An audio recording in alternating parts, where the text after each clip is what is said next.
Picture this: a cold November day in 1970, Bergen, Norway. A father and his two daughters are hiking through Isdalen Valley, known locally as Death Valley, when they stumble upon something that would become one of Norway's most haunting, unsolved mysteries. There, partially burned, lay the body of a woman. The scene was bizarre, her face unrecognizable due to burns, all labels removed from her clothes, and a mysterious pattern of items scattered around her. Empty bottles of sleeping pills, a broken umbrella, and partially burned passports. The woman would later become known as the Isdal Woman, and her true identity remains unknown to this day.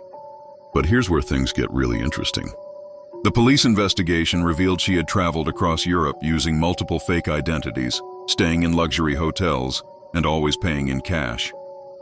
She was described as elegant, wearing wigs and speaking multiple languages, a real-life spy thriller unfolding in the heart of the Cold War. In her hotel rooms, investigators found coded notebook entries and maps marked with specific locations. She had been seen with different men, always keeping to herself and changing her appearance frequently. The autopsy revealed she had taken over 50 sleeping pills, but her death was officially ruled a suicide. Yet the evidence didn't quite add up. Some believe she was a Soviet spy eliminated when her cover was blown.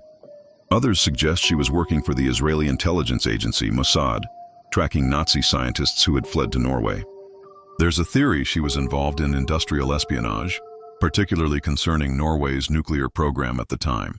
Another compelling theory suggests she was part of a European jewelry smuggling ring, explaining her frequent travels and multiple identities. Some investigators believe she might have been running from an abusive relationship, creating elaborate covers to hide her tracks.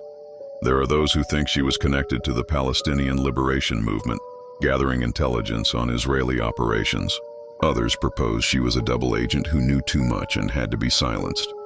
A darker theory suggests she was involved in human trafficking and met her end when things went wrong. More recently, DNA analysis has suggested she might have had German or French origins, but her true identity remains elusive. Some locals believe she was simply a troubled soul who chose Norway's Death Valley as her final resting place, though this doesn't explain the elaborate circumstances surrounding her death. The most intriguing theory, supported by several retired intelligence officers, suggests she was part of a larger Cold War operation that went terribly wrong, and her death was staged to look like a suicide to protect sensitive international relations. Over 50 years later, the Isdal Woman's true identity and the circumstances of her death remain one of Europe's most fascinating unsolved mysteries. The case files remain open, and new theories emerge as technology advances and more documents from the Cold War era become declassified. If you're as fascinated by mysterious cases like this as I am, make sure to hit that like button and subscribe to catch more intriguing stories. And hey, for shorter versions of these haunting tales, follow me on TikTok. The truth about the Isdal Woman might still be out there, waiting to be discovered. What do you think happened to her? Share your theories in the comments below.